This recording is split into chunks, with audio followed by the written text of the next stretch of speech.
Friends LB నగర్కి nearby surrounding లొకేషన్లో బిఎన్ రెడ్డి నగర్ ఏరియాలో మనకి ఈ రోజు 4 BHK విల్లా అయితే సేల్కి వచ్చిందండి. డైరెక్ట్ ఓనర్ ద్వారా ఈ రోజు మనకి విల్లా అయితే సేల్కి వచ్చింది. 219 స్క్వేర్ యార్డ్స్లో ఈస్ట్ ఫేసింగ్ విల్లా అనేది ఈ విధంగా ఉంటుందండి. ఎక్సలెంట్ ఎలివేషన్ లుక్తో పాటు మంచి పీస్ఫుల్ ఏరియాలో ఎవరైతే ఈ విల్లాని పొందాలనుకుంటున్నారో డైరెక్ట్ ఓనర్ నంబర్ ఆన్ డిస్ప్లేలో అయితే ప్రొవైడ్ చేశాను. మీకు లొకేషన్ హైలైట్స్ విధంగా చూసుకున్నట్టయితే near BD Reddy garden and BN Reddy లొకేషన్లో మనకి రావడం అయితే జరుగుతుంది. ఎల్బీ నగర్ మెట్రో స్టేషన్ నుంచి అండ్ అండర్ పాస్ నుంచి 4 కిలోమీటర్ స్ట్రెచ్లో మీకు ఈ విల్లా అయితే వస్తుందండి. ప్రైస్ వచ్చేసి 2,30,00,000 అనేది ప్రైస్ అయితే కోట్ చేస్తున్నారు. స్లైట్లీ నెగోషియబుల్ అయ్యే ఛాన్సెస్ కూడా ఉంటాయి.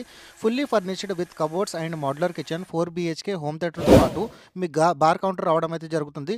నియర్ బైలో స్కూల్స్, మీ grocery stores, shopping malls, convention halls ఇలా చాలా వరకు జస్ట్ మీకు 1/2 కిలోమీటర్ స్ట్రెచ్లోనే రావడం అయితే జరుగుతుందండి. చాలా స్పేషియస్గా ఉంటుంది విల్లా అయితే. 2850 SFT built-up area and mainly LB Nagar, Vanasthalipuram and అదేవిధంగా మీకు హైద్ నగర్ సరౌండింగ్ లొకేషన్లో చూసే వాళ్ళకు కూడా